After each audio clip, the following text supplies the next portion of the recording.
हर घड़ी बदल रही है रूप जिंदगी। हेलो फ्रेंड्स, आज की इस वीडियो में हम पढ़ने वाले हैं हेनरी का नियम, हेनरीज लॉ। बच्चों, इस नियम को समझाने के लिए एक एग्जांपल लेते हैं। आप सभी ने कोल्ड ड्रिंक की बोतल तो देखी है ना, जिसमें कोल्ड ड्रिंक भरा होता है और इसके ऊपर एक गैस होती है जो कि इस बॉटल के अंदर और इस लिक्विड के अंदर घुली होती है। यहाँ पर ये जो कोल्ड ड्रिंक है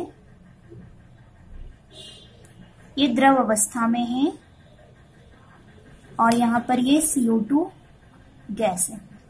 इस बॉटल के ऊपर एक ढक्कन लगा होता है जो कि दाब का कार्य करता है, प्रेशर का कार्य करता है। तो ये जो कार्बन डाइऑक्साइड गैस है, CO2 है, ये इस द्रव में तब तक घुली रहेगी जब तक कि इसके ऊपर ये ढक्कन लगा होता है ना। ये ढक्कन क्या कर रहा है, यहाँ पे दाब का काम कर रहा है। जितना दाब लगाओगे उतना CO2 गैस क्या होगी, द्रव के अंदर घुली होगी। जैसे इस ढक्कन को आप हटाओगे तो ये जो गैस है बुलबुलों के फॉर्म में इस बॉटल से बाहर निकल जाएगी। तो यही चीज हेनरी जी ने समझाई। हेनरी वो पहले बंदे थे जिन्होंने गैस की विलायक में विलयता तथा दाब के मध्य मात्रात्मक संबंध दिया था, है ना। मात्रात्मक संबंध का मतलब होता है कि जितना ज्यादा आप दाब लगाओगे, जैसे हमने कोल्ड ड्रिंक की बोतल देखी, उस पर ढक्कन जो था वो दाब का काम कर रहा था। जितना ज्यादा दाब लगाओगे उतना ज्यादा गैस की विलायक में विलयता बढ़ेगी। तो ये मात्रात्मक संबंध हुआ। इसी संबंध को हेनरी ने एक नियम के रूप में दिया जिसे हेनरी का नियम कहा गया। इस नियम के अनुसार स्थिर ताप पर किसी गैस की द्रव में विलयता द्रव अथवा विलयन की सतह पर पड़ने वाले गैस के आंशिक दाब के समानुपाती होती है। देखिए, इसे हम समझते हैं। ये बच्चों, उस डेफिनेशन को समझने के लिए एक कंटेनर लेते हैं।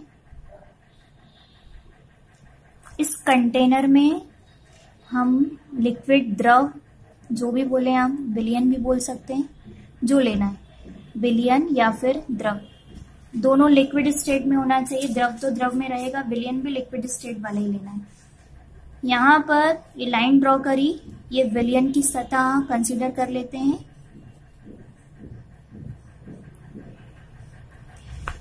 इस विलयन में दो गैसें घुलेंगी, अलग अलग टाइप की। एक है ऑक्सीजन और एक है CO2। इस कंटेनर को हम बंद कर देते हैं, ठीक है। दो गैसें हैं और इन दोनों गैसेस को विलयन और द्रव में घोलना है।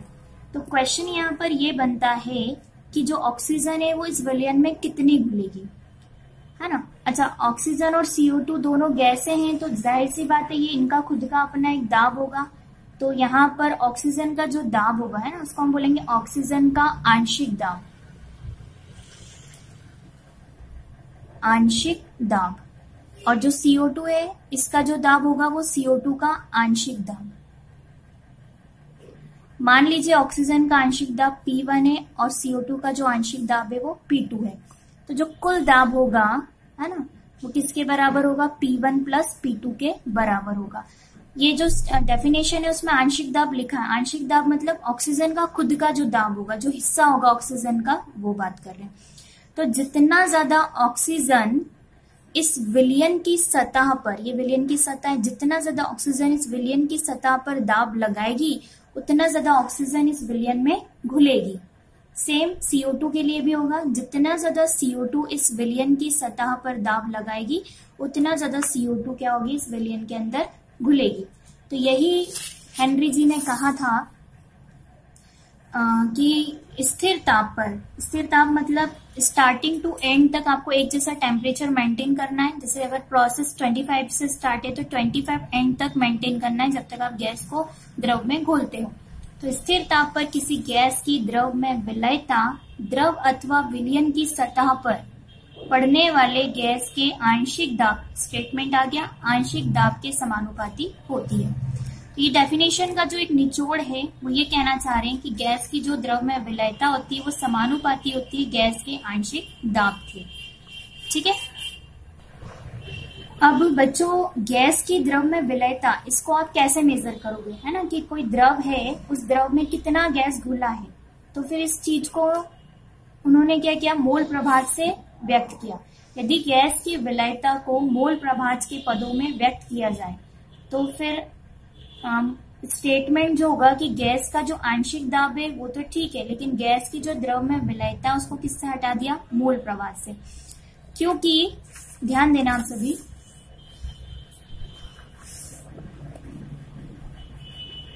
मोल प्रभाज हम कैलकुलेट कर सकते हैं और मोल प्रभाज निकालने का फॉर्मूला होता है गैस के मोलों की संख्या बटे में विलयन में उपस्थित कुल मोलों की संख्या। तो ये जो फॉर्मूला है, इस फॉर्मूले से आप मोल प्रभाज निकाल सकते हो। साथ ही साथ मान लीजिए एक विलयन है जिसमें दो घटक हैं ए और बी। मान लीजिए ए का जो मोल प्रभाज है वो 0.6 है और बी का जो मोल प्रभाज है वो 0.4 है।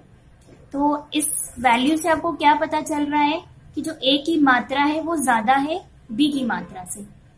तो जाहिर सी बात है जिसकी वैल्यू ज्यादा होगी मतलब उसकी मात्रा ज्यादा होगी। तो यहाँ पर क्योंकि गैस की द्रव में जो विलयता है उसको आप कैलकुलेट तो नहीं कर सकते हो, इसलिए इस पद को गैस की द्रव में विलयता इसको किससे व्यक्त किया, मोल प्रभाज से, जो कि आप फाइंड कर सकते हो, है ना। तो एक जो स्टेटमेंट है वो क्या हो गया, गैस का आंशिक दाब P वाष्प अवस्था में किसके समानुपाती होगा, विलयन में गैस के मोल प्रभाज के समानुपाती होगा। इसी को आप मैथमेटिकली देखिए, P is directly proportional X, X मतलब मोल प्रभाज, इसे जीटा, ये सिंबल जो है वो जीटा का होता है जो X जैसा दिखाई देता है। जब आप समानुपाती स्थिरांक हटाओगे तो क्या आएगा, KH आएगा। KH क्या है यहाँ पर, हेनरी स्थिरांक है ना। तो यहाँ पर जो दाब होगा वो किसके बराबर होगा, हेनरी स्थिरांक तथा गैस के विलयन में मोल प्रभाज के बराबर होगा। अगर हम P और मोल प्रभाज, दाब और मोल प्रभाज के मध्य एक ग्राफ बनाएं,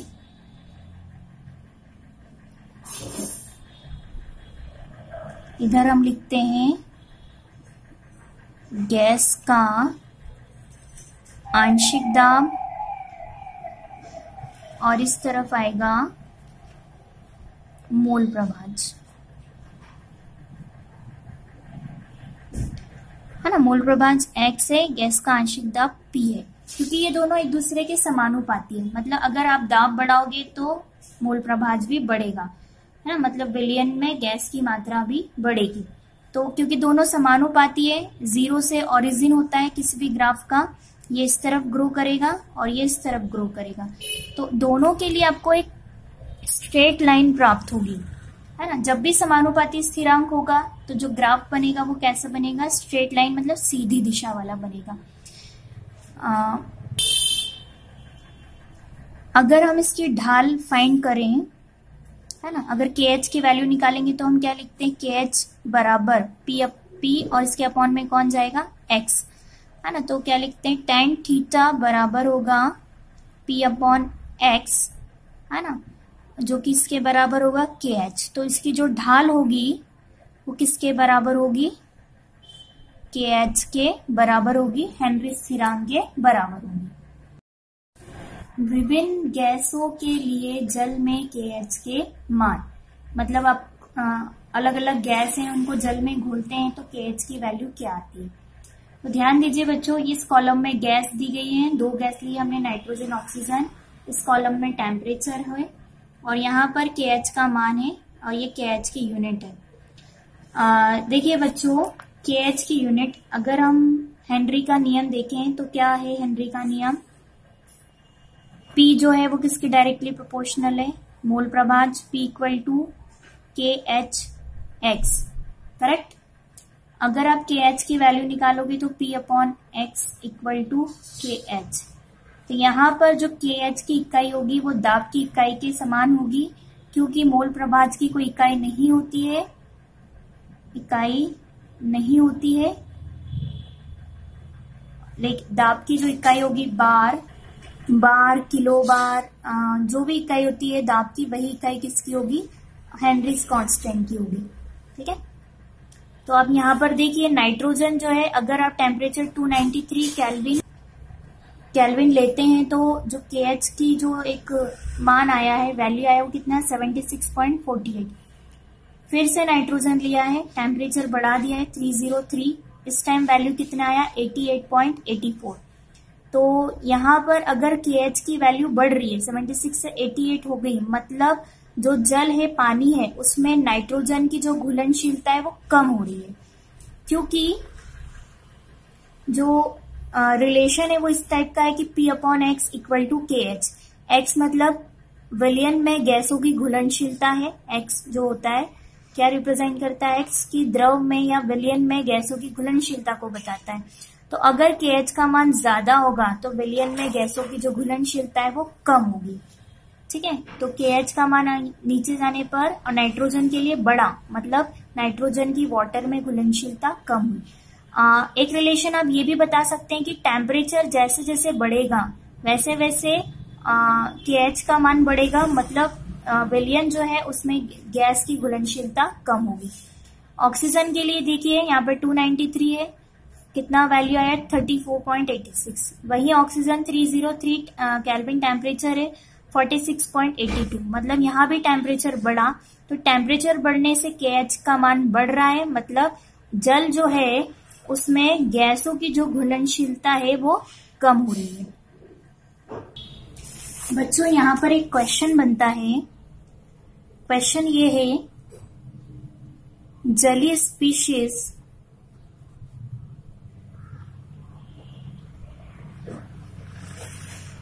गर्म जल की तुलना में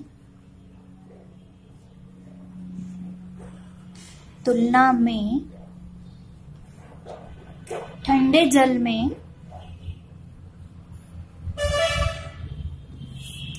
अधिक सुविधाजनक हैं, क्यों? आंसर आपको पता होगा कि जो जलीय स्पीशीज होती है ना, वो जैसे कि जो पेड़ पौधे होते हैं, जानवर जो होते हैं, जो जल में रहते हैं, वो गर्म जल की तुलना में ठंडे जल में अधिक ज्यादा सुविधा से जीवन जीते हैं। क्यों? क्योंकि जो गर्म जल होगा उसमें ऑक्सीजन की मात्रा क्या होगी, कम होगी, क्योंकि अभी आपने देखा कि टेम्परेचर बढ़ता है, ताप बढ़ता है, तो केएच का मान भी बढ़ता है, मतलब जो जल है उसमें गैस की घुलनशीलता कम होती है। तो गर्म जल में अगर ऑक्सीजन की मात्रा देखेंगे तो कम होगी, वहीं ठंडे जल की बात करें तो ऑक्सीजन की मात्रा क्या होगी, ज्यादा होगी, और इसीलिए जो जलीय स्पीशीज होती है वो गर्म जल की तुलना में ठंडे जल में अधिक सुविधाजनक होती है।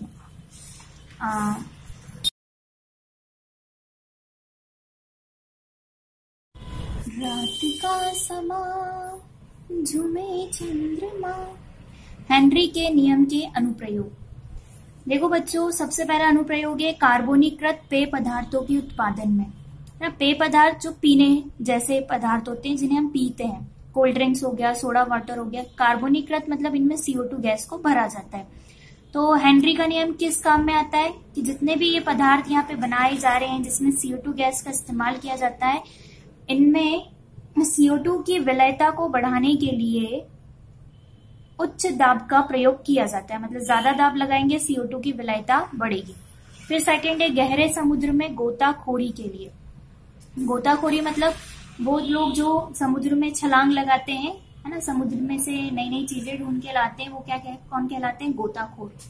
तो देखिए भाई मान लीजिए यहाँ पर ये समुद्र की सतह है, समुद्र की सतह, और यहाँ पर वो बंदा है ना, जिसको क्या करना है, उल्टा बना देते हैं ना, समुद्र की गहराई में जाना है, ये समुद्र की गहराई है। तो ये समुद्र के अंदर जब जाएगा तो अपने साथ एक सिलेंडर लेके जाएगा, है ना। इसके बॉडी पे ये सिलेंडर है। इस सिलेंडर में भरी होती है नाइट्रोजन और ऑक्सीजन,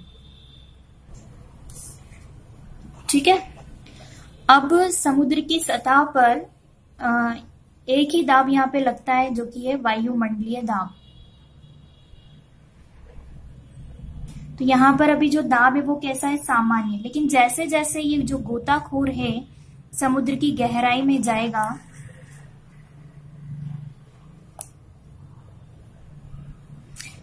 इसके ऊपर दाब क्या होगा, बढ़ते चला जाएगा। दाब जो है वो क्या होगा, बढ़ेगा। तो इसकी बॉडी के अंदर कौन सी गैस एंटर कर रही है, नाइट्रोजन और ऑक्सीजन। तो जैसे जैसे ये गहराई में जाएगा दाब बढ़ेगा, जिसके कारण रक्त में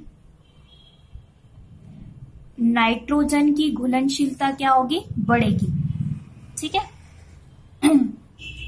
जैसे जैसे दाब बढ़ेगा रक्त में नाइट्रोजन की घुलनशीलता भी बढ़ेगी। सामान्य दाब पर नाइट्रोजन रक्त में इतनी ज्यादा नहीं घुलती है, लेकिन अगर दाब बढ़ाएंगे तो नाइट्रोजन ज्यादा से ज्यादा घुलेगी। लेकिन जैसे ही ये गोताखोर समुद्र की सतह पर वापस आएगा तो सडनली जो दाब है वो क्या होगा, कम होगा, है ना। दाब ज्यादा कहाँ है, समुद्र की गहराई में। लेकिन जब समुद्र की सतह पर आएंगे तो दाब एकदम से क्या होगा, घटेगा, जिसके कारण जो रक्त में नाइट्रोजन घुली है वो बुलबुले के फॉर्म में, किस फॉर्म में, बुलबुले के रूप में रक्त से क्या होगी, बाहर निकलेगी। और जिसके कारण बहुत ज्यादा पीड़ा होगी, है ना। और ये पीड़ा क्यों हुई, क्योंकि यहाँ पर बीमारी है बैंड, बैंड्स बोले या फिर इसको बोलते केसन रोग, केसन रोग। इस रोग में जैसे ही नाइट्रोजन बुलबुले के फॉर्म में रक्त से बाहर आती है, बहुत भयंकर वाला दर्द होता है, पैन होता है। इस प्रॉब्लम से बचने के लिए, बैंड्स कैसन रोग से बचने के लिए, जो सिलेंडर होता है उसमें अब नाइट्रोजन और ऑक्सीजन के अलावा एक और गैस मिलाई जाती, हीलियम, जो रक्त में कम घुलनशील होती, बहुत ही कम मात्रा में ये रक्त में घुलती है। अब जिसके कारण नाइट्रोजन की जो सांद्रता होती है वो कम हो जाती है। तो अब सिलेंडर में हीलियम, नाइट्रोजन और ऑक्सीजन का मिश्रण प्रयोग किया जाता है। दर्द होता है अभी भी, लेकिन उतना नहीं होता है जितना कि पहले होता था। फिर थर्ड अनुप्रयोग है बहुत ऊंचाई पर। देखिए, जैसे कि गहराई पे जाने पर दाब बढ़ता है, वैसे ही अगर आप ऊंचाई पे जाओगे तो ऊंचाई पर जाने पर जो वायुमंडलीय दाब होता है वो कम होता जाएगा। जैसे जैसे आप ऊंचाई पे जाओगे वायुमंडलीय दाब क्या होता जाएगा, कम होता जाएगा, है ना। तो फिर इस कंडीशन में ऑक्सीजन की जो घुलनशीलता होती है वो क्या होगी, कम हो जाएगी, है ना। तो जो पर्वतारोही रहते हैं, जो पहाड़ों वगैरह पे ऊपर चढ़ के जाते हैं, है ना, उनकी अगर वायुमंडलीय दाब कम होता है तो ऑक्सीजन की मात्रा उनके शरीर में कम हो जाएगी, जिसके कारण उनको बहुत सारी बीमारियां हो जाएंगी, जैसे कि कमजोरी होना, क्योंकि ऑक्सीजन जो होती है वो बहुत जरूरी होती है बॉडी के लिए। ये भोजन को एनर्जी देती है, भोजन को डाइजेस्ट करने में हेल्प करती है। तो ऑक्सीजन की कमी होगी तो फिर सबसे पहला क्या होगा, कमजोरी होना, और सोचने समझने की जो शक्ति होती है वो भी क्या होती है, कम हो जाती है। इसे एनोक्सिया कहते हैं, एनोक्सिया।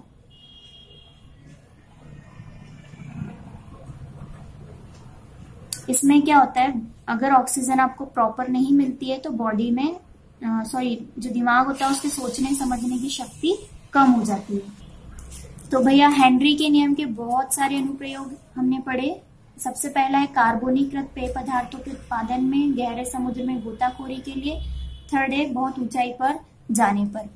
तो और भी अनुप्रयोग है, आप सभी सर्च करिएगा। चलिए बाय बाय, टेक केयर, शब्बा खैर।